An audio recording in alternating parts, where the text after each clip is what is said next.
ঐতিহ্য আর প্রাকৃতিক সৌন্দর্যের এক মেলবন্ধন নওগাঁ জেলা। খাদ্য ভাণ্ডার হিসেবেও খ্যাতি রয়েছে উত্তরের এই জেলায়। বাসিন্দারা ধান উৎপাদন করে দেশের অর্থনীতিতে গুরুত্বপূর্ণ ভূমিকা রাখছে। তবে দেশের উত্তর পশ্চিমাঞ্চলের এই জেলায় আছে নানা সমস্যা ও সংকট, আছে নানা সম্ভাবনাও। জেলার এসব সংকট সমাধানে কাজ করছে জেলা প্রশাসন। উত্তর পশ্চিমাঞ্চলের জেলা নওগাঁ। এর আয়তন ৩,৪৩৫ বর্গ কিলোমিটার, জনসংখ্যা প্রায় ২৭ লাখ। কৃষি ভাণ্ডার হিসেবে খ্যাত এই জেলায় নেই কৃষকদের উৎপাদিত পণ্য সংরক্ষণের কোনো ব্যবস্থা।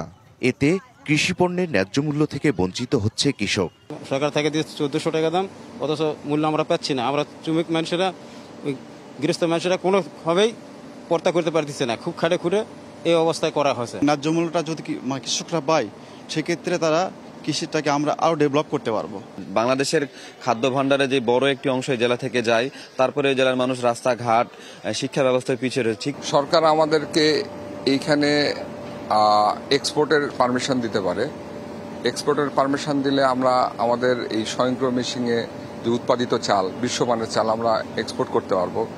আমাদের মিডল ইস্ট, ইউরোপ, আমেরিকা এবং ইস্ট এশিয়াতে আমাদের চালের অনেক চাহিদা আছে, কিন্তু গভর্নমেন্ট আমাদেরকে পারমিশন দেয় না।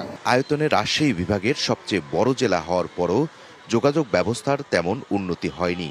মহাসড়ক ৪ লেনে উন্নীত হওয়ার কথা থাকলেও তা এখনো অধরা।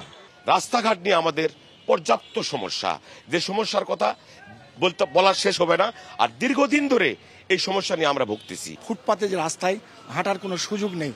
এখানে শহরে বিভিন্ন গ্রাম থেকে যে নারীরা আসে, শহরে যে নারীরা আসে, এখানে পর্যাপ্ত কোনো টয়লেট নেই। পাড়ায় পাড়ায় বিভিন্ন জায়গায় রাস্তাগুলা কোনো কাজ হয় নাই আজ পর্যন্ত। জেলায় শিশুদের মানসিক বিকাশের জন্য নেই কোনো বিনোদন কেন্দ্র।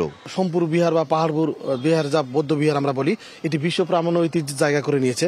তো সুতরাং এইরকম নওগাঁ জেলায় প্রায় ২০-৩০টি মতো জায়গা ইতিহাসে ঐতিহ্য সমৃদ্ধ একটি স্থান আছে। আমরা এগুলোকে যদি সম্ভাবনাময় ক্ষেত্র হিসেবে, আমরা যদি পর্যটন কেন্দ্র হিসেবে গড়ে তুলতে পারি, সরকার যদি করে, এখান থেকে প্রচুর রাজস্ব আদায় করতে পারবে। একটি বিশ্ববিদ্যালয়ের অনুমোদন হলেও কার্যক্রম শুরু হয়নি। দ্রুত এটি চালুর দাবি শিক্ষার্থীদের।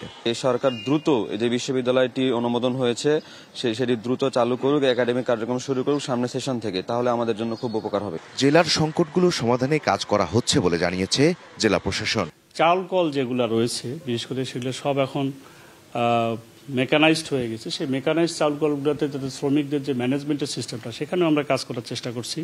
সাপাহার থেকে এখানে আমাদের ধামরাইট উপজেলা আগ্রা দ্বিগুণ, ওখানে প্রায় 6.5 কিলোমিটার রাস্তা 4 লেন হচ্ছে। নওগাঁর সার্বিক উন্নয়নে নানা ধরনের পদক্ষেপ নেওয়া হবে বলেও জানান তিনি। ইকবাল অনিক, ডিবিসি নিউজ, নওগাঁ।